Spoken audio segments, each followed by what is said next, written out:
ప్రస్తుతం కాలంలో audience cinema చూడడం చాలా ఈజీ ప్రాసెస్ అయిపోయింది.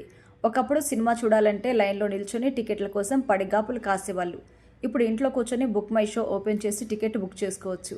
అలాగే సినిమాకి సంబంధించి టాక్ కూడా సోషల్ మీడియాలో చూసేయచ్చు. ప్రస్తుతం ఒక సినిమాకి సంబంధించి రివ్యూని కొన్ని రోజులు ఆపాలి అని కొంతమంది నిర్మాతలు ప్రయత్నాలు చేశారు. కానీ అది జరగని పని. అయితే ఇండస్ట్రీలో కొంతమంది నిర్మాతలు రివ్యూలో డబ్బులిచ్చి మరీ రాయిస్తున్నారు అనే విషయం తెలిసిందే. వాటన్నింటిపైన నిర్మాత నాగవంశీ రీసెంట్గా ఇచ్చిన ఒక ఇంటర్వ్యూలో క్లారిటీ ఇచ్చారు.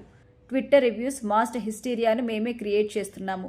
మాకు నచ్చిన వాళ్ళు, మా మాట వినేవాళ్ళు పాజిటివ్ రివ్యూ ఇస్తారు. మేమంటే పడని వాళ్ళు నెగిటివ్ రివ్యూ ఇస్తారు. ఇదంతా మేము క్రియేట్ చేసిన ఒక మాస్ హిస్టీరియా.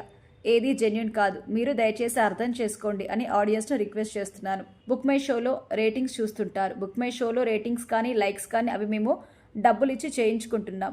ఒక పిఆర్ఓ వచ్చి మనమిద్దరం సినిమాలు ఒకేసారి రిలీజ్ అవుతాయి, కానీ ఆ సినిమాకి ఎక్కువ లైక్స్ ఉన్నాయి, మనకు తక్కువ లైక్స్ అని చెప్పినప్పుడు ఎంత అవుతుంది అని కనుక్కొని డబ్బులు ఇస్తాం. ఇవన్నీ ప్రొడ్యూసర్కి జరుగుతున్న డ్యామేజ్ అని తెలుసుకొని గిల్డ్లో ఒక నిర్ణయం తీసుకున్నాం. ఇంకా బుక్ మై షోలో ప్రమోషన్స్ చేయకూడదు అని ఫిక్స్ అయిపోయాం. మన సినిమాను అక్కడ పెట్టి మన సినిమా టికెట్లు అమ్మితే ఆ వెబ్సైట్ రన్ అవుతుంది. టికెట్ మీద ఆల్రెడీ కమిషన్ తీసుకుంటున్నాడు. అది కాకుండా ఈ దోపిడీ కూడా.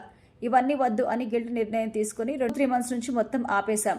ఇక నాగవంశీ నిర్ణయం కింగ్డమ్ సినిమా జూలై 31న రిలీజ్ కాబోతుంది. విజయ్ దేవరకొండ ఈ సినిమాతో స్ట్రాంగ్ కంబ్యాక్ ఇస్తాడు అని చాలా మంది అయితే అంచనా వేస్తున్నారు. చూడాలి మరి ఈ సినిమా రిలీజ్ ఎలా ఉంటుందో.